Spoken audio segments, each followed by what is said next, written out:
할렐루야. 또 금요일 성령 기도의 이 밤에 또 하나님의 말씀을 사모하고 또 주실 은혜를 소망하며 주님이 기뻐하는 말씀과 기도의 자리에 나오신 여러분 모두에게 오늘도 살아계신 하나님의 은혜와 평강과 응답이 함께 하시기를 주님의 이름으로 간절히 축원합니다. 미리 예배 전에 인사 나누셨겠지만 우리 옆에 분과 다시 한번 인사 나누면 좋겠어요.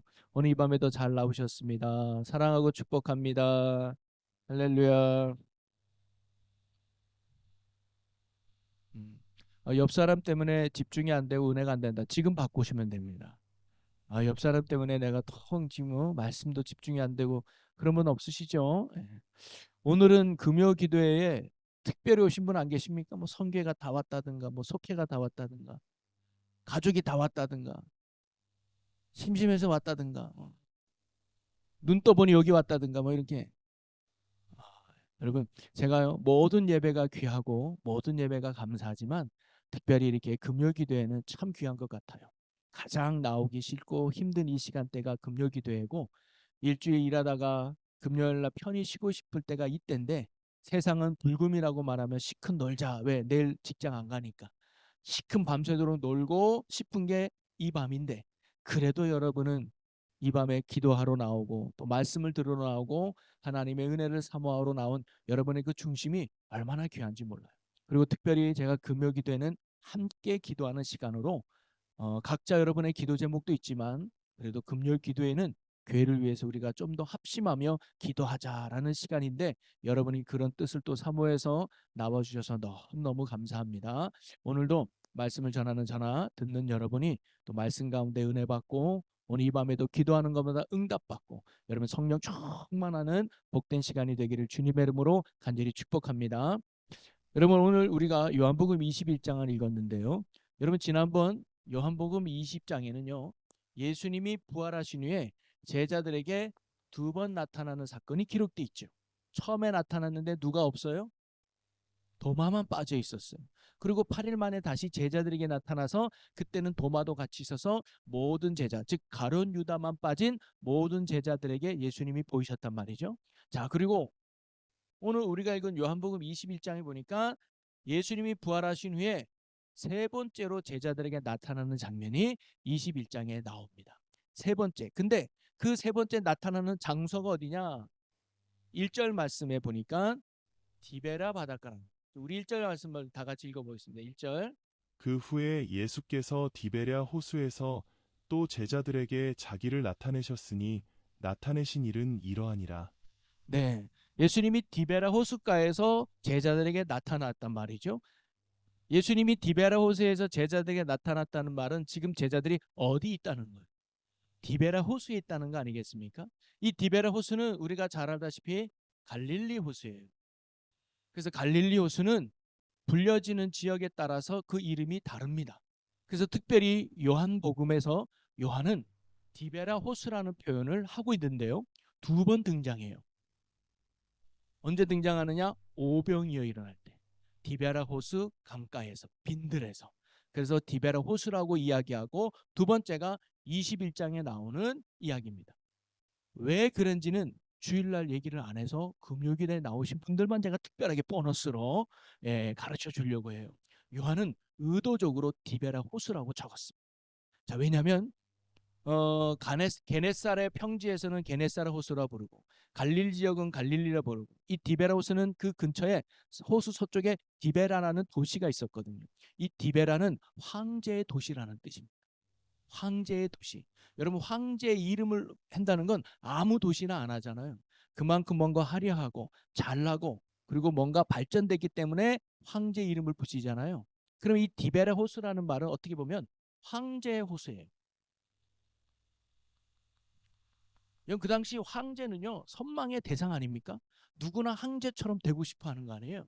소위 말하는 욕망의 바다, 욕망.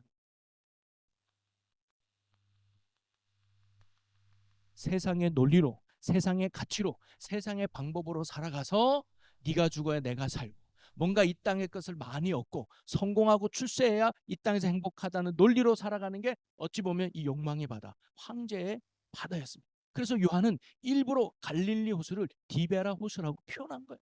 제자들이 지금 가 있는 곳이 어디예요? 여기라 이 말이에요. 여기. 주님과 함께 예루살렘에 있어야 되는데, 주님과 십자가 졌던 그 땅에 있어야 되는데, 이제 제자들은 예수님을 뒤로 하고 뭐예요? 욕망의 바다인 갈릴리 디베라로 온 거예요. 왜? 먹고 사는 게 중요하니. 야, 지금 기도가 중요해? 지금 성경 공부가 중요해? 지금 예수님이 중요해? 그딴 거 필요 없어. 내가 먹고 살아야지. 내가 성공해야지. 이제 주님 더 이상 필요 없어라는 그런 마음으로 그들이 어디로 온 거예요? 황제의 바다, 욕망이 꿈틀대는 세상 속으로 옛 자아로 지금 제자들이 돌아온 거란 말이죠. 근데 그때 예수님이 만나 주신 거예요. 여러 가지 의미가 있을 수 있지만 여러분, 우리가 주님을 만나서 살아가야 될 정말 땅은 어디냐면 바로 세상 속이에요. 예수님은 화려한 예루살렘 성전에서 제자들을 만나주지 않았습니다. 황제의 바다, 욕망의 바다, 세상 사람들이 살아가는 삶의 터전 속에서 예수님은 제자를 만나요. 그래서 우리가 이번 주 아니면 그 다음 주에도 살펴보겠는데 뭐냐면 예수님이 베드로에게 네가 나를 사랑하느냐, 내 양을 먹이라, 내 양을 치라. 뭐예요? 사명을 맡기잖아요. 네가 이제 나를 만나서 이 땅에서 사명자로 살아가야 될 땅은 어디냐? 여기라는 거예요. 그래서요, 우리는 어디에 빛과 소금이 돼야 돼요? 세상의 빛과 소금이 돼요. 우리는 누구한테 잘해야 돼요? 속장이나 목사가 아니라 여러분의 남편, 여러분의 아내, 직장 동료, 학교 선생님들, 친구들, 하나님을 알지 못하는 그들에게 우리는 선한 영향력, 복음의 향기를 발해야 될 줄로 믿습니다. 그런 사명이 21장에 쭉 나와요. 자, 그러면서 베드로와 다른 7명의 합쳐서 7명의 제자들이 물고기 잡으러 갔던 디베라 호숫가에서 예수님을 만나는 이 장면 속에서 우리에게 주시는 영적인 교훈들을 몇 가지 살펴보려고 합니다. 단순히 부활하신 예수님이 보고 싶어서, 제자 보고 싶어서 만나러 간 단순한 재회가 아니라 실패 속에서, 아픔 속에서 인생의 빈 그물을 걷어들이는 큰 절망 가운데 제자들을 다시 만나서 회복시키시는 장면이 바로 21장이에요. 그래서 21장은 가만히 깊게 묵상하면 참 은혜가 되는 장면이에요. 그래서 요한복음에만 기록되어 있는 내용이 21장이거든요. 오늘 예수님이 만나는 이 장면을 통해서 우리에게 주시는 귀한 영적인 깨달음이 뭔지를 오늘 다시 한번 살펴보면서 오늘도 우리가 믿음 가운데 굳게 서는 은혜의 밤이 되기를 주님의 이름으로 간절히 축복합니다. 자, 첫 번째로 우리가 깨달을 수 있는 건 뭐냐면요, 여러분, 제자들은요 예수님을, 부활하신 예수님을 봤어요, 못 봤어요? 우리 충청도 분들은 알아도 대답하지 않는, 왜? 굉장히 겸손하기 때문이에요. 처음에 제가 이걸 몰라가지고 오해를 많이 했어요. 아, 충청도는 겸손하다. 알아도 모르는 척, 몰라도 모르는 척. 네. 그래서 대답을 잘 안 해. 그래서 그냥 제가 해버려요. 네. 그래서 제자들은 20장에 뭐냐면 두 번이나 부활하신 예수님을 만났다 이 말이에요. 부활하신 예수님을 보았어요. 그리고 가짜인가 의심도 안 했어요. 뭐냐면 기뻤다 그랬어요. 즐거웠다 그랬어요. 그들은 정말 예수님이 부활하셨구나, 예수님이 다시 살아나셨어 하면서 굉장히 기뻐했을 겁니다. 자, 그런데 그 기쁨도 잠시, 제자들은 지금 어디로 온 거예요? 디베라 호수로 온 거예요. 요한은 일부러 디베라로 한 거라니까요. 야, 너희들이 그 부활하신 주님을 만났음에도 불구하고, 그 부활한 주님을 눈으로 똑똑히 봤음에도 불구하고 너희들은 지금 주님이 없는 그곳으로, 주님을 인정하지 않는 그곳으로, 세상의 논리와 세상의 가치와 세상의 방법으로 먹고 사는 이 디베라 호수로 너희들이 갔구나라고 요한이 일부러 이렇게 표현하고 있는 거예요. 여기에서 우리가 첫 번째로 깨달을 수 있는 건 뭐냐면, 여러분, 우리가요 주님과 동행하지 않으면, 항상 주님과 함께 하지만 우리도 뭐예요? 세상 속으로 넘어지고 빠질 수밖에 없는 게 우리의 연약함이라는 거예요. 여러분, 신앙은요 어제의 은혜로 살아가는 게 아니에요. 여러분, 어제의 은혜를 받았다 할지라도 오늘 새로운 은혜로 살아가야 되는 게 참된 신앙 삶인 줄로 믿으시기 바랍니다. 어제 기도했다고 오늘 기도 안 합니까? 아니에요. 어제 예배 드렸다고 오늘 예배 안 드립니까? 아니에요. 항상 신학은 현재형입니다. 그런데 지금 이 제자들은 뭐냐면 과거에 부활하신 예수님을 만난 거로만 끝나. 제자들은 여전히 내 마음에 예수님이 안 계셨어. 며칠 전에 본 예수님, 또는 뭐 몇 주 전에 본 예수님, 그걸로만 멎어져 있지 지금은 예수님이 안 계신 거예요. 지금은 예수님이 내 안에 없어. 그러다 보니까 여전히 현실의 문제가 아픔으로 다, 현실의 어려움이 고난으로 다. 그러면서 뭐예요? 이렇게는 못 살겠다. 그래서 뭐예요? 다시 먹고 사자. 왜? 배운 기술이 어부니까. 거기에 가서 내가 그래도 이 땅에서 잘 먹고 잘 살아야지 하면서 다시 그들이 욕망의 바다인 티베라로 갔던 거예요. 이유는 지금도 주님이 나와 함께 한다는 사실을 그들이 잊어버렸기 때문에. 여러분, 과거에 아무리 뜨겁게 기도한들, 과거에 아무리 눈물 흘리면서 정말로 큰 은사를 받고 능력을 경험했다 할지라도 과거는 과거일 뿐. 항상 신앙은 뭐냐면 오늘이에요. 오늘 내가 깨어 기도하고 있는, 오늘 내가 주님의 말씀 앞에 겸손하게 순종하고 있는, 오늘 내 안에 예수 그리스도가 있는가, 이 오늘의 믿음이 중요합니다. 그래서 항상 신앙은 현재. 그래서 우리가 좀 이따도 살펴보겠지만 이 베드로가 물고기 잡아서 실패했던 그 바닷가에 예수님이 서 계셨다 그러잖아요. 서 계시니 할 때 그 계시다는 표현이 현재형이에요. 즉 예수님은 언제나 우리 곁에 계셨어요. 근데 우리가 알지 못할 뿐, 우리가 그것을 잊고 있었을 뿐이에요. 여러분, 신앙은요, 과거가 아니라 오늘 날마다 주님과 동행하는 것이 참된 신앙이고, 그것이 우리를 흔들림 없이 믿음의 자리를 늘 지키는 승리의 비결인 줄로 믿으시기를 바랍니다. 잃어버리면 떠나고 싶은 거예요. 이스라엘 백성들도요, 출애굽할 때는 놀라웠을 겁니다. 하나님의 놀라운 은혜. 근데 광야에서 힘들다 보니까 돌아가고 싶은 거예요. 다시 애굽으로 돌아가자. 제자들도요, 주님을 만났을 때 너무 기뻤을 거예요. 근데 주님을 잊어버리니까 뭐예요? 돌아가자. 어디로? 내 삶의 터전인 갈릴리로 돌아가자라고 돌아가는 거예요. 우리도요, 주님과 매 순간 동행하지 않으면 세상이 유혹이 와서 세상 속에 가고 싶은 거예요. 왜? 주님의 은혜가 느껴지지 않고 주님의 사랑이 느껴지지 않으면 다시 세상으로 나가고 싶은 게 우리의 연약함이라. 그러기에 신앙은요, 어떤 옛 단순한 감동이나 기쁨이 아니라 계속해서 살아계신 주님을 붙들고 그분과 늘 동행하는 신앙의 싸움이 신앙생활인 줄로 믿으시기를 바랍니다. 그래서 과거의 은혜로 머무는 게 아니라 오늘 또 다른 은혜를 받으려고 열심히 몸부림쳐요. 그래서 우리가 늘 주님과 동행하기 위해서 아주 중요한 신앙의 요소가 다른 게 아니라 말씀과 기도입니다. 이게 주님을 붙드는 아주 중요한 두 가지. 오늘도 주님은 말씀 있는 곳에 함께 하시고요, 오늘도 주님은 기도하는 곳에 함께 하는 줄로 믿으시기를 바랍니다. 말씀과 기도의 삶, 매일매일 말씀을 가까이 하시고요, 매일매일 하나님께 기도하십시오. 그래서 뭐예요?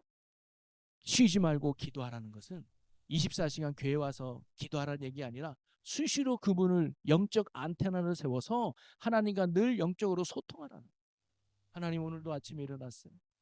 어느 교회학교 선생님이 아이들을 모아놓고 질문했습니다. 얘들아, 너희는 하루에 몇 번 기도하니? 그랬더니 어떤 친구는 한 번요, 두 번요. 근데 참 신실한 아이가 있었어요. 참 예수님이 좋아할 만큼 신실한 아이인데, 너는 하루에 몇 번 기도하니? 그랬더니 한 번 기도한대. 약간 선생님이 좀 실망했어요. 왜냐하면 이 친구는 그래도 10번 이상 기도할 줄 알았어. 너무 신실하니까. 그래? 그러면 그 기도 언제 시작하니? 물어봤는데 이 아이의 말이 아주 귀여워요. 저는요, 일어나서 기도 시작해서 잠잘 때 기도 끝내요. 아니, 뭔 말이야? 그랬더니 아침에 일어나면 하나님, 오늘도 이렇게 아침에 일어났어요. 너무너무 감사해요. 하나님, 오늘 아침에 먹네요. 맛있는 음식 주셔서 감사해요. 하나님, 오늘 학교 가요. 가는 길 안전하게 지켜주세요. 수시로, 그냥 수시로 이렇게 하나님께 정말 대화하듯이. 왜냐면 하나님 내 안에 계시니까. 그렇게 기도하는 거야. 하나님, 아무개 때문에 오늘 속상했어요. 하나님, 용서하는 마음이 주세요. 하나님, 나 너무 힘들어요. 샘을 계속 기도하는. 그리고 잠잘 때 하나님, 오늘 하루도 주의 은혜 가운데 잘 왔어요. 하나님, 땡큐. 예수님의 이름으로 기도합니다. 너무 멋지지 않아요? 여러분, 기도는 그런 대화예요. 쉬지 말고 기도. 그게 주님을 꼭 붙들고 주님과 함께하는 삶의 내용인 줄로 믿으시기를 바랍니다. 또 말씀이 우리를 기억나게 하는. 요즘 우리가 구약 성경 통독을 하잖아요. 제가요, 이렇게 들어가서 통독하면 받은 은혜의 말씀 구절, 그 다음에 한마디 기도 제목을 하는데, 그거 읽을 때마다 참 감동된 부분이 많아요. 똑같은 말씀인데도 어떤 분이 깨달은 게 달라서 기도 제목이, 그래서 기도의 제목에 은혜 받기도 하고. 그런데 어떤 분이 그러더라고요. 목사님, 혼자 있으면요 벌써 포기했을 겁니다. 근데 같이 하니까 아이고, 올려야 되겠네, 읽는 거예요. 근데 처음에는 힘들게 시작했는데 덮을 때는 은혜로 끝난다. 처음에는 억지 시작해. 아유, 오늘도 읽어야 되네. 근데 읽다 보면 아이고, 이 좋은 말씀. 어머, 그렇구나 하면서 우리의 영적인 시선이 누구를 향하는 거예요? 그리스도를 향하는 거예요. 그래서 말씀과 기도가 주님을 붙드는 아주 중요한 요소라 이 말이에요. 그러니 여러분 말씀을 늘 가까이 하고 기도에 힘써서 언제나 주님과 동행하며 세상의 방법이나 디베라 호스가 아니라 언제나 하나님의 은혜 안에서 하나님의 나라를 누리며 살아가는 여러분 모두가 되기를 주님의 이름으로 간절히 축원합니다. 두 번째로 오늘 말씀에서 깨닫게 해주는 건 뭐냐면요. 주님 없는 인생은 뭐냐면 빈 그물을 거두는 거와 같다라고 가르쳐줘요. 자, 베드로가 나름대로 이제 물고기 잡으러 왔습니다. 그리고 자기가 이제 물고기 잡으러, 베드로가 물고기 잡으러 온 이유는 뭐예요? 배운 게 그거니까. 평생 그것만 살고 살아왔으니. 기술이라는 건 그거니까. 자신이 있어서 아마 갈릴리 호숫가로 왔을 거예요. 와가지고 그물을 내던졌는데 한 마리도 못 잡았다. 물론 3년 동안 예수님을 따라다녀서 기술이 조금 감각이 둔해질지는 모르지만 그래도 사람이 몸이 기억하는 게 있잖아요. 그렇기 때문에 몇 마리는 잡아야죠. 근데 한 마리도 잡지 못했다는 것은 뭘까요? 단순히 실력이 안 좋아서 운이 없다는 걸 말하는 게 아니라 성경이 가르쳐주는 건 뭐냐면 주님 없는 인생. 지금 베드로는 주님 없는 인생이에요. 예수님을 떠난 거거든요. 그래서 욕망의 바다로 왔잖아요. 주님 없는 인생의 결과는 빈 그물을 걸러 올리는 것과 같다. 이게 뭐냐면 공허하고 허무하다는. 이거를 알았던 솔로몬은 시편 127편에 뭐라고 기록합니까? 1절 우리 다 같이 한번 외우셨잖아요. 네, 여러분 아마 지금 다 할 수 있을 거라고 제가 확신합니다. 우리 1절 다 같이 한번 시작. 여호와께서 집을 세우지 아니하시면 세우는 자의 수고가 헛되며 여호와께서 성을 지키지 아니하시면 파수꾼의 깨어 있음이 헛되도다. 어떻게 이렇게 잘 외우시는지. 역시 안 보고 한 줄로 믿습니다. 어떻게 그렇게 잘 외웠어요? 여러분 솔로몬은요 건축에 되게 진심이었어요. 그래서 자기가 재위했을 때 성전을 7년간 짓고 13년간 왕궁을 짓고 그리고 자기가 퇴임할 때까지 죽기까지 수많은 건축물을 져서 건축의 진심인 게 솔로몬인데 건축을 지으면서 그가 놀라운 진리 하나 깨달았다 그랬죠. 그게 뭐냐면 아무리 멋지고 화려한 솔로몬은 얼마나 돈이 많습니까? 그리고 얼마나 권력이 있습니까? 얼마나 지혜가 많아요. 돈으로 아무리 튼튼한 집을 짓든 내가 권력으로 많은 사람을 부려가지고 아주 웅장한 성을 짓든 아니면 내가 지혜가 뛰어나서 아주 아름답게 집과 성을 짓든 지진 한 방이면 무너지더라. 사고 나면 끝나더라. 태풍 불면 와르르 무너지더라. 아무리 내가 기술과 능력과 힘으로 아름답고 멋진 인생을 만들어도 하나님이 도와주지 않으면 무너지는 게 우리의 인생이구나라는 걸 솔로몬이 깨달은 거예요. 그래서 지은 시편이 바로 127편입니다. 하나님이 세우지 아니하시면 세우는 자의 수고가 헛되고 하나님이 성을 지켜주지 아니하시면 지키는 자의 파수꾼의 지키는 자 허사함. 그게 뭐예요? 하나님이 지켜주셔야 내 인생이 풍성하다는. 주님 없는 삶은 공허하다는. 여러분 주일날 말씀드리지 않았지만 요한복음 4장에 보면 우물가의 여인 이야기가 나와요. 근데 이 우물가에 예수님이 갔을 때 한 여인이 물을 길러 오잖아요. 그때가 낮이었습니다. 아주 뜨거운 낮. 그런데 이 여인이 원래 물은요 아침 일찍이나 저녁 때 들어와야 돼요. 왜? 햇빛이 없을 때. 주로 아침에 많이 들어오는데 이 여인은 대낮에 물을 들어온 거예요. 왜 그랬을까요? 사람 만나기 싫어서. 사람이 없을 시간에 혼자 물 들어온 거예요. 그걸 예수님이 한 거예요. 그리고 이 여인은 남편이 5명 있다 그랬어요. 물론 힘들죠. 이 여인이 좋아서 시집 간 것도 있겠지만 남편들이 데리고 가겠다고 해서 억지로 가기 싫은 시집 간 여인도 있을 거예요. 그런데 남편도 5명인데 뭐가 있어요? 공허함이 있는. 남편이 많으면 무슨 소용이야? 내 마음에는 채워지지 않는 공허함이 이 여인에게 있었습니다. 동네에 많은 사람이 있으면 뭐해? 오히려 그 사람들에게 받는 상처가 많아서 오히려 외롭고 쓸쓸하고 공허함 속에 살아가는 게 우물가의 이 여인이었습니다. 자, 그런데 이 여인이 생명수 되시는 예수님을 만나서 그 예수님이 그리스도라는 사실을 깨닫게 된 후에 이 여인이 어떻게 변한 줄 아십니까? 성경 말씀을 찾아볼게요. 요한복음 4장 27절과 28절. 자, 27절 읽어봅니다. 시작. 이때에 제자들이 돌아와서 예수께서 여자와 말씀하시는 것을 이상히 여겼으나 무엇을 구하시나이까? 어찌하여 그와 말씀하시나이까? 묻는 자가 없더라. 여자가 물동이를 버려두고 기도원으로 들어가 사람들에게 이르되 29절. 제가 잘못 적었군요. 28절 29절인데 27절 28절 준 것 같아요. 그럼 28절만 보면 이 여인이 바로 물동이를 버려두고 있어요. 여러분, 이 여인에게 물동이는 뭘까요? 내 목마름을 채워주는 아주 중요한 도구예요. 근데 그걸 버렸다는 것은 뭐예요? 영적으로 이제 내 목마름을 채워주는 건 예수님이에요. 이제 더 이상 이 물동이가 내 만족이 되지 않아. 가치의 변화가 이 여인에게 일어나고, 오늘날 주님 만나는 사람들에게 첫 번째 변화가 뭐냐면 가치의 변화입니다. 돈이 최고인 줄 알았어. 자식이 최고인 줄 알았어. 건강이 최고인 줄 알았어. 출세가 최고인 줄 알았어. 이 땅에서 성공하는 게 제일 중요한 줄 알았어. 그런데 예수님 만나고 나니까 예수가 우선. 가치의 변화가 이 여인에게 일어난 거예요.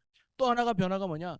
여자가 물동이를 버리고 동네로 들어가서, 전에는요 사람을 피해서 물을 뚫어온 여인이에요. 사람이 싫어서, 사람이 무서워서. 그런데 이 여인이 이제는 그 동네 사람들에게 당당하게 가는 거예요. 만나러 가요. 왜 만나러 갔을까요? 예수가 그리스도라는 사실을 증거하기 위해서. 이 여인에게 뭐가 바뀌었어요? 인생의 목적이 바뀌는 거예요. 여러분, 주님을 만나면 가치가 변화되고 목적이 바뀌게 되는 거예요. 참된 회복이 예수 안에 일어나는 줄로 믿으시기 바랍니다.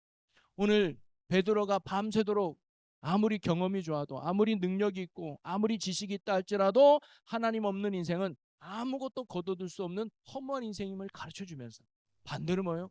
오직 예수 그리스도만이 내 인생의 참 만족이 되시고 나를 풍성히 채워주시는 생명의 떡임을 오늘 이야기해주고 있습니다. 그래서 오직 예수님만이 우리의 빈 그물을 가득 채우는 생명의 떡이다. 그것을 오늘 이 이야기가 우리에게 가르쳐주고 있습니다. 여러분, 세상은 지금도 우리에게 말해요.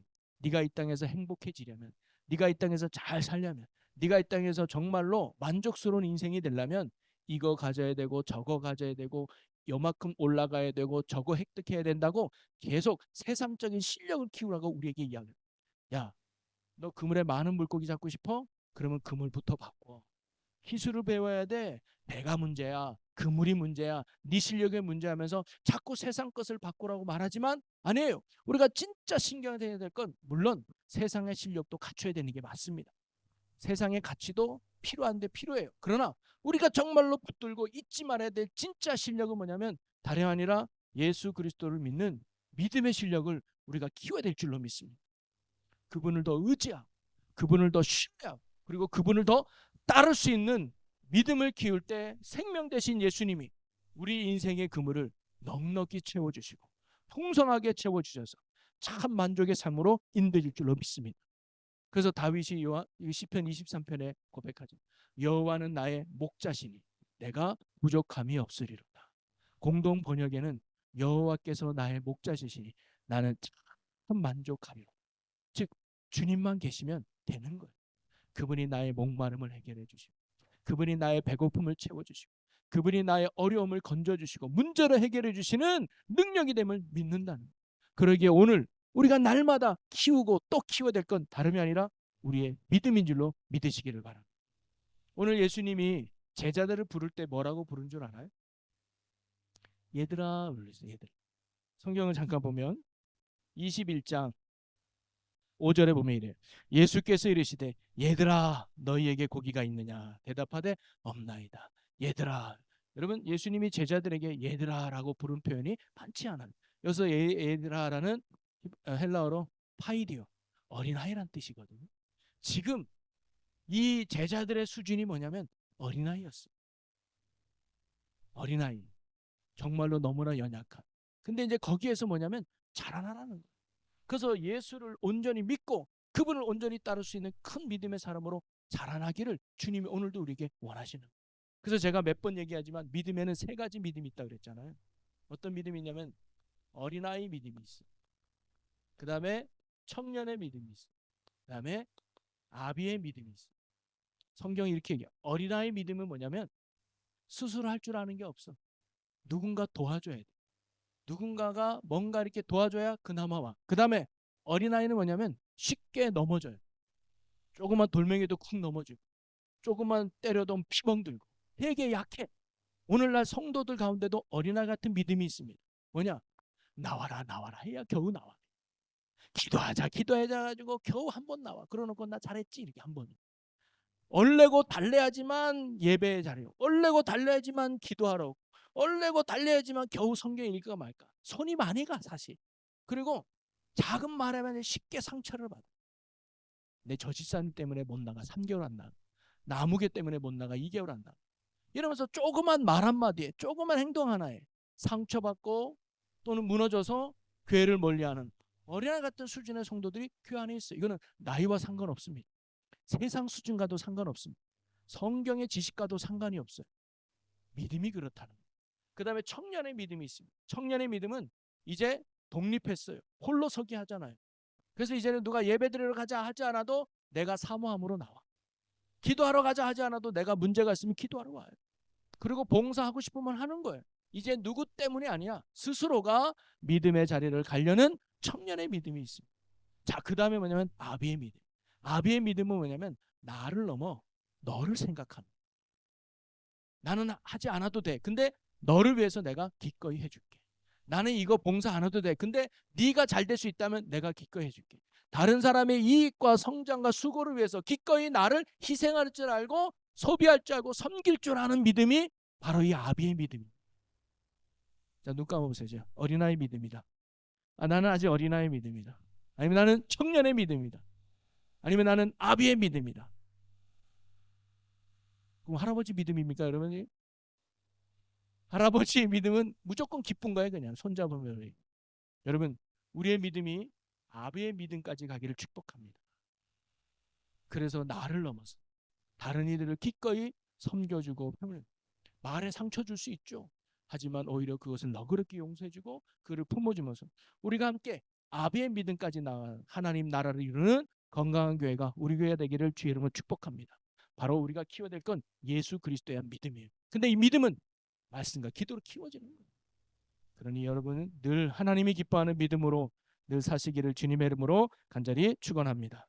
그 다음에 세 번째로 우리가 살펴볼 수 있는 건 뭐냐면 하나님은요 이 베드로의 실패 자리에도 예수님이 뭐냐면 찾아오셨다. 이게 참 은혜가 돼요. 여러분 베드로는 디베레 호수 간 것부터가 이미 뭐예요? 나 이제 예수님 필요 없었던.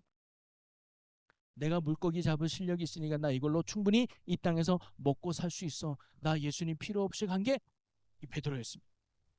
사실 베드로는 굉장히 적극적인 사람이었어요. 예수님이 따라다닐 때도 예수님이 나 이제 죽을 거야 그랬더니 너희들이 배신할 거야 그랬더니 아니 예수님 다른 제자들은 다 배반해도 저는 절대로 예수님을 배반하지 않겠습니다라고 자신 있게 큰 소리 쳤던 제자가 베드로였습니다. 그리고 오늘도 야 갈릴리 가서 나 물고기 잡으러 갈게라고 다른 제자보다 먼저 얘기했던 게 베드로였습니다. 그만큼 자기는 물고기 잡고 먹고 사는데 자신만만했다는 거 아니겠습니까? 그런데 물고기도 한 마리도 잡지 못했어요. 여러분 큰 소리 치는 사람이 실패하면요 죄송합니다 쪽팔림이 더 큰 거예요. 그죠? 이 베드로가요 그렇게 큰 소리 치고 물고기를 잡으러 가겠다 그래갖고 우린 너만 믿고 갈게 했을 겁니다. 그런데 밤새도록 수고해도 한 마리도 잡지 못하자 베드로의 마음이 어땠을 것 같습니다. 지난 과거가 돌아오겠죠. 큰 소리 쳤는데 예수님을 배신했던 자기의 부족한 모습. 또 제자들에게 물고기 잡으러 가자라고 인도했지만 한 마리도 잡지 못하는 자기의 무능함.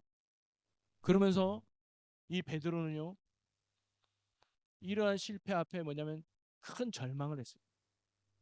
야 이제 내가 어떻게 살아가야 되나? 나 이제 어떻게 인생을 살아가야 되지? 나 같은 인생이 어떻게 살아갈까라는 큰 낙심과 절망의 실패 속에 바로 이 베드로가 놓여 있지 않았을까요? 자 그런데 놀라운 건 그 순간에 누가 찾아오신 거예요? 예수 그리스도께서 베드로를 찾아오셨다는 거. 그게 큰 은혜 아닙니까? 여러분 베드로가요 먼저 예수님께 나 좀 살려달라고 한 게 아니고요 기도한 것도 아니고 구한 것도 아니에요. 베드로의 실패를 알고 그의 아픔을 알고 그의 절망을 알고 그를 먼저 찾아가 주신 게 예수님이에요. 여러분 이것이 복음입니다. 아직 우리가 죄인 되었을 때에 우리가 죄로 죽었을 때에 예수님이 우리를 위해서 오신 거예요. 우리가 나 좀 살려주세요라고 구하지 않았어요. 그런데도 우리의 아픔을 알고 우리를 살려주시기 위해서 우리에게 먼저 오신 분이 바로 예수 그리스도인 줄로 믿으시기 바랍니다. 사실 예수님은 아까도 얘기했지만 거기 서 계셨다는 것은 현재 언제부터인지 모르지만 아마 예수님은 계속 지켜보고 계셨을 거예요. 베드로가 물고기 잡으러 갈 때 출발할 때부터 계시지 않았을까요? 여기도 해보고 저기도 해보고 여기도 해보고 실패할 때마다 예수님은 아마 거기 다 계셨을 거예요. 그런데 이제 더 이상 그물을 내릴 수 없는 순간까지, 더 이상 더 할 수 없을 때까지, 소위 말하는 인생의 낭떠러지까지 베드로가 갔을 거예요. 그때 예수님이 찾아왔지만 사실 더 정확히 말하면 그때 베드로가 예수님을 발견한 거예요. 여러분, 만약에 베드로가 물고기를 넉넉히 잡았다면 예수님이 보였을까요? 아니에요. 아마 예수님은 알게 모르지만 물고기 잡는 베드로에게 가서 베드로야 나 여기 있어 라고 하지 않았을까요? 근데 베드로는 물고기 잡는데 정신 팔렸어. 왜? 아직까지는 내 실력이 있으니, 아직까지는 내 힘이 있으니까 예수님의 도움이 전혀 필요하지 않고 그분의 생각조차 나지 않아요. 그래서 여기도 해보고 저기도 했을 거예요. 그런데 아침이 될 때까지 물고기 한 마리 잡지 못했다. 이젠 더 이상 잡을 수가 없어. 완전한 절망 가운데 완전히 항복하는 순간 저기서 들리는 예수님의 음성이 들리지 않았을까요? 그런 의미로 본다면 베드로의 실패는 실패가 아니라 오히려 하나님의 놀라운 은총이요 은혜인 줄로 믿습니다. 왜? 베드로가 실패했기 때문에 예수님이 눈에 보였던 거예요. 여러분, 삭개오가요 사람들한테 존경받고 사람들한테 칭찬 듣는 사람이었다면 삭개오는 예수님 앞에 오지도 않았을 거예요. 사람들한테 멸시받고 사람들한테 왕따당하고 사람들한테 무시당하는 인생의 아픔과 공허함이 있었기 때문에 그는 예수님께 올 수 있었어요. 야이로가, 회당장인 야이로가 종교 지도자이기 때문에 평상시 예수님의 찾아올 이유가 하나도 없어요. 근데 찾아온 이유가 뭐예요? 자기 딸이 병들었어요.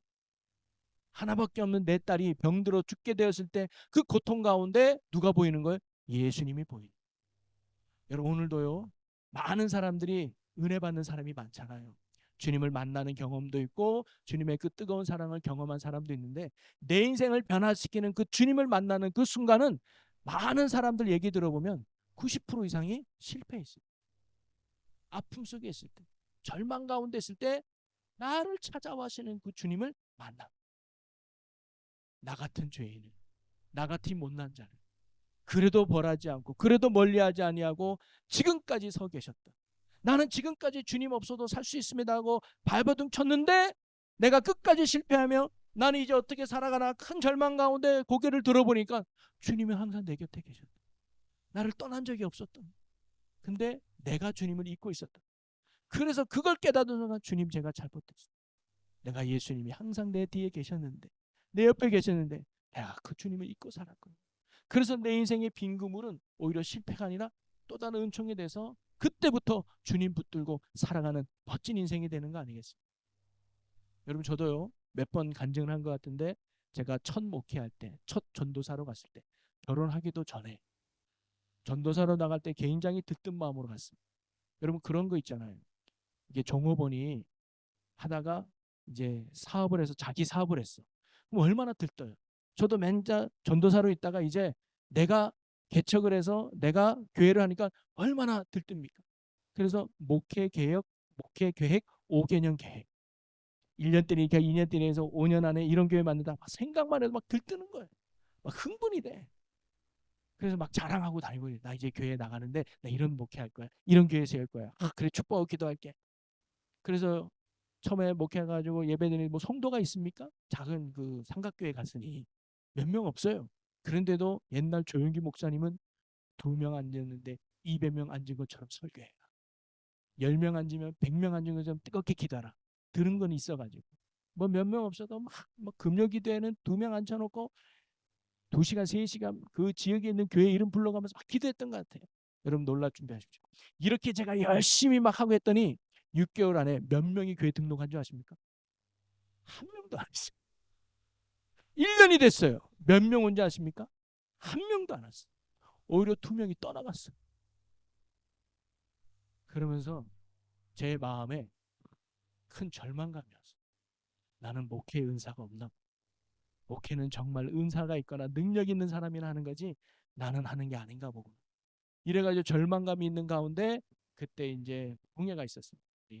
진급하는 사람들 모아놓고 목사님 붕괴하는데, 그때 제가 기도하면서 하나님, 제가 목회에 능력도 없는 거 같고 내가 기도해도 응답도 없고 열심히 말씀 전해도 부흥도 안 되고 저는 이 길이 아닌가 봐요 하면서 울면서 막 기도하는데, 하나님이 제게 영상을 하나 딱 보여주는데, 제가 열심히 삽질을 하고 있는 거예요. 땅을 파고 뭘 하는지 모르지만 열심히 하면 주님의 영광을 위해서 하고 있습니다. 그런데 제가 너무 지치고 힘든 거예요.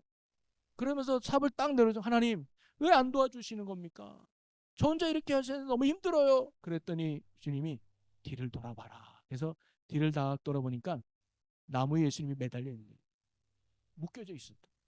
그러니까 예수님은 묶어놓고 나 혼자 열심히 해요. 나 혼자. 이게 뭐예요? 주님 없는 열심은 빈 그물이었던 거예요. 혼자만 열심히 내 경험으로, 내 지식으로, 내 능력으로 하면 될 줄 알았어. 근데 인생은 허무. 근데 이 실패와 절망감이 오히려 주님을 바라보게 되는 계기가 되는. 그때 주님 제가 잘못했어. 제가 주님을 앞세우고 주님과 함께 해야 되는데 그냥 내 들뜬 마음으로 그냥 전도사 때 배운 그 몇 가지 가지고, 내가 배운 몇 가지 지식 가지고 내가 이 목회를 하려는 어리석음이 있었습니다. 하나님 죄송해요 하면서 그때 회개하고, 그동안은요 뭐 숫자리가 전혀 아니고 나를 돌아보는 시간.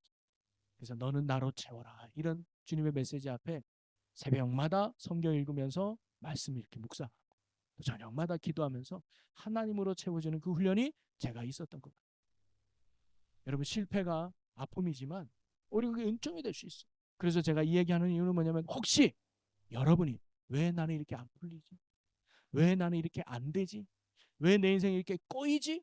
혹시 여러분의 인생의 그물을 그렇게 많이 던졌는데도 건지는 게 없다면 돌아보라.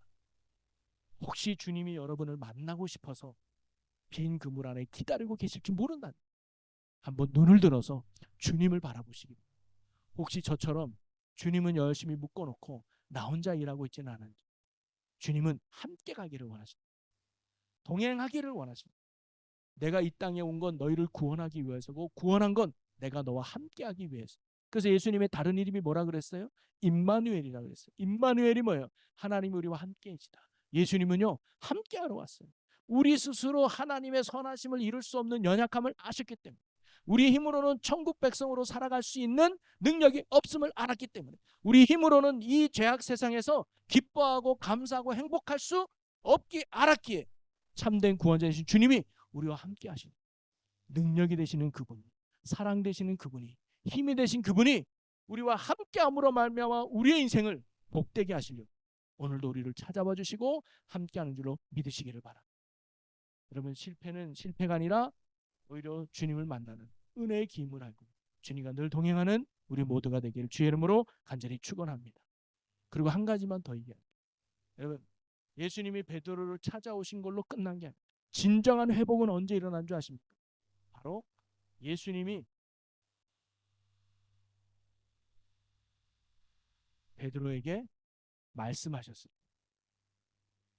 그 말씀 앞에 베드로가 순종했어요.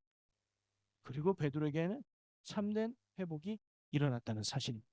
베드로를 찾아왔어요. 베드로 실패했습니다. 절망 가운데 있을 때 예수님이 베드로에게 던진 말은 뭐냐면, 꼴 좋구나 야. 네가 나 떠날 때부터 내가 알아봤어. 네가 나 없이 될 줄 알았니? 이렇게 베드로를 비난하거나 책망한 게 아니라 예수님이 뭐라고 말했냐면, 얘들아 물고기 잡은 게 있니? 그러면 오른쪽에 그물을 내려봐.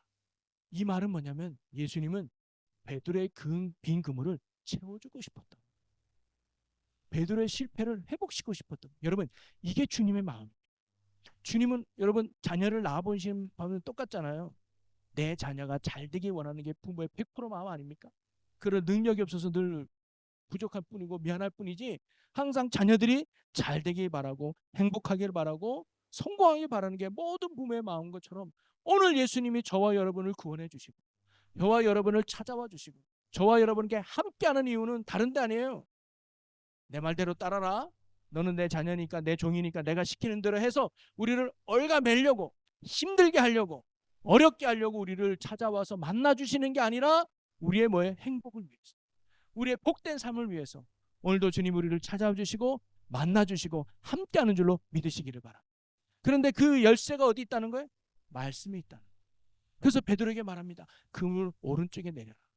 그때 베드로가 제자들과 함께 그물을 내렸더니 어떻게 됐어요? 순종했더니 그 결과로 153마리나 되는 엄청난 양의 물고기를 한 마리도 잡지 못했던 베드로와 제자들이 걷어들이게 됩니다. 여러분, 진정한 회복은 하나님의 말씀 앞에 있는 줄로 믿으시기를 바랍니다. 주님이 찾아오는 것까지는 너무 좋은데 여기까지 나가지 못해서 이런 은혜를 경험하지 못하는 성도도 참 많이 있습니다. 여러분, 오늘 여러분에게 주시는 하나님의 말씀은 무엇입니까? 하나님 오늘도 말씀으로 찾아오는 거예요. 그래서 그 말씀을 통해서 여러분을 회복시키죠. 여러분, 하나님이 우리에게 말씀을 주시는 건 누구의 유익과 행복을 위해서냐? 하나님을 위해서가 아니에요. 여러분이 말씀대로 산다고 하나님이 두나님 되고 세나님 되고 능력이 많아지는 게 절대 아니에요. 하나님은 우리가 순종하나 안 하나 하나님은 하나님이에요. 근데 하나님이 우리에게 너 내가 주는 말씀을 순종해라. 이 말은 뭐냐면 누구의 행복을 위해서? 여러분의 행복을 위해서. 그래서 신명기 10장 13절에 이렇게 말해줘요. 우리 같이 읽어보겠습니다. 시작. 내가 오늘 내 행복을 위하여 내게 명하는 여호와의 명령과 규례를 지킬 것이 아니냐. 아멘. 오늘 내 행복을 위해서 하나님이 주신 말씀을 지켜라. 즉 말씀은 누구를 위해서? 나를 위해서 주십니다. 하나님의 계명과 말씀은 절대 우리를 억누르고 힘들게 하려고 주시는 올무가 아닙니다. 오히려 우리의 삶을 회복시키시고 복되게 하려고 주신 생명의 말씀임을 믿으시기 바랍니다. 우리가 그 말씀 안에서 온전히 순종할 때 하나님의 풍성한 열매와 그물을 거둘 수가 있는 거예요. 십계명, 우리가 성숙반에 가면 십계명을 배웁니다. 하나님이 10가지 계명을 우리에게 주신 이유는 이제 너희가 내 백성이니까 이렇게 살아야 되고 나름 규범, 기준 또는 올무로 준 게 아니라 진짜 너희들이 행복했으면 좋겠어. 진짜 너희들이 복되게 살았으면 좋겠어. 근데 세상의 방법으로 살아서는 너희들 복되게 살아갈 수 없어. 내 방법대로 살아가야 너희들이 정말 하나님의 나라 공동체 안에서 복되게 살아갈 수 있어. 그 기준이 바로 이 10가지. 그 중에 하나만 하면 살인하지 말라라고 칩시다. 살인하지 말라. 단순히 사람을 죽인 것만이 아니라 예수님이 뭐라고 해요? 형제에 대해서 미워하면 이미 살인하다. 그럼 우리가 미워하지 않는 삶을 사는 게 하나님의 말씀인데 그건 누구 행복을 위해서? 나의. 우리가 누군가를 미워하거나 또는 우리가 누군가를 시기하고 질투하면 그건 내가 병드는 거죠. 그래서 용서해주고 화해할 때 내가 사는 것이고 그가 사는 것. 도둑질하지 마라. 이것은 단순히 물건만 아니라 내 것을 소중히 여기고 다른 것을 소중히 여길 때 서로를 존중히 여길 때 그 안에서의 아름다운 삶이 되는 거 아닙니까? 그래서 십계명의 모든 계명의 핵심은 나의 행복이에요. 너가 이렇게 살아야 이 땅에서 웃음꽃을 피워가면서 행복하고 하나님의 영광을 위해서 살아갈 수 있어. 그게 하나님이 우리에게 말씀을 주시는 거예요. 여러분 주일날 설교 때라든가 수요일날 설교라든가 아니면 이렇게 금요기도회 때 말씀을 나눌 때 중요한 건 이 말씀을 주신 하나님의 뜻을 깨닫는 거예요. 그리고 우리는 그 뜻을 깨닫고 순종으로 나아가요. 그래서 제가 늘 설교를 준비하고 올라갈 때 기도하는 게 있어요. 하나님 오늘의 말씀이 머리로 들은 말씀이 가슴에 새겨지게 하시고 가슴에 새긴 말씀이 삶으로 드러나게 하옵소서. 그게 제가 늘 기도하는 말씀의 내용이거든요. 여러분도 그래요. 들은 걸로 끝나면 안 됩니다. 하나님 오늘 이러이런 말씀 주셨는데 그러면 제가 어떻게 살아가야 돼요? 하나님이 이 말씀을 통해서 제게 원하는 게 뭘까요? 이걸 깨닫고 순종하는 게 필요합니다. 순종할 때 그 말씀이 우리의 삶에 능력이 되는 거예요. 그때 정말 살아있는 우리의 빈 그물이 예수의 능력으로 채워질 줄로 믿으시기를 바랍니다. 사랑하는 성도 여러분, 오늘 말씀을 정리하면 여러분 우리도 주님과 동행하지 않으면 넘어질 수 있어요. 여러분 정말로 저도 목회를 하다 보니까 그렇게 과거에 뜨거웠는데 그렇게 과거에 주님밖에 몰랐는데 지금 세상 떠나서 살아가는 사람 많아요. 제가 또 얘기했지만 제가 아는 누님이 있었습니다. 제가 아는 누님이 제가 고등학교 다닐 때 중학교 다닐 때 정말 믿음의 본이었어요. 집에서 안 믿는 집안에서 교회 가니까 성경책을 마당에 놓고 불태울 때 그 불타는 성경책을 털고 그걸 품고 교회 와서 엉엉 우는 누나였어요. 이 시대 바울이라고 생각했습니다. 근데 그 누나 이제 졸업을 했어요. 그리고 연락이 안 됐습니다. 제가 이제 신학교 갔어요. 제가 신학교 간 걸 얘기 듣고 전화로 왔어요. 너무 반가웠습니다. 너 신학교 갔다며? 네, 신학교 왔어요. 누나 어떻게 잘 지내요? 잘 지내고 있어. 누나 어디 있어요? 나 어디 살아. 누나 그러면 어느 교회 다녀요? 나 교회 안 나가. 저는 그게 너무 중요해요. 다른 사람은 안 나가도 그 누나만큼은 나갈 줄 알았어요. 아니 왜요? 바빠서. 직장 생활이 힘들어서. 주님과 동행하지 못하면요, 과거의 믿음은 아무 소용이 없습니다. 날마다 내가 말씀과 기도로 주로 채우지 않으면, 성령으로 충만하지 않으면 죄송합니다, 내일 또 세상으로 달려갈 수밖에 없는 게 우리 연약함이에요. 그래서 우리가 세상에 나가지 않도록, 디베라호스가에 가지 않도록 날마다 말씀과 기도로 주님 안에 머무는 우리 모두가 되길 주의 이름으로 간절히 축복합니다. 그리고요, 주님 없는 인생은 빈 그물이에요. 허무해요. 그래서 주님과 함께하는 인생이 참 만족이 되는 거예요. 그리고 때로는 우리가 주님 없이 실패할 수 있어요. 그래도 주님은 우리 곁에 늘 계시다. 그래서 실패가 실패가 아니라 그것은 오히려 우리를 주님께로 인도하는 은총일 수 있다. 안 될 때 주님께 돌아오고 바라보라는 거. 그리고 주님 우리에게 말씀하십니다. 주님 만나는 사람에게 꼭 말씀을 주셔요. 그 말씀에 믿음으로 순종할 때 우리의 인생은 변화를 맛보고 회복을 경험하고 풍성함을 경험하게 될 줄로 믿습니다. 우리가 이런 주 예수 그리스도 안에서 이런 풍성한 능력의 삶을 사는 믿음의 좋은 자녀들이 되시기를 예수님의 이름으로 간절히 축원합니다. 우리 이 시간 찬양하고요, 오늘도 말씀을 붙들고 결단할 걸 결단하고 회개할 것은 회개하고 또 하나님 앞에 기도하고, 또 오늘은 우리가 자녀들 다음 세대를 위해서 기도하는 날인데 우리가 또 함께 기도했으면 좋겠습니다. 우리 아무것도 두려워하지 말라. 우리 주님만이 나의 산성이요 요새이심을 믿고 우리 함께 찬양하겠습니다.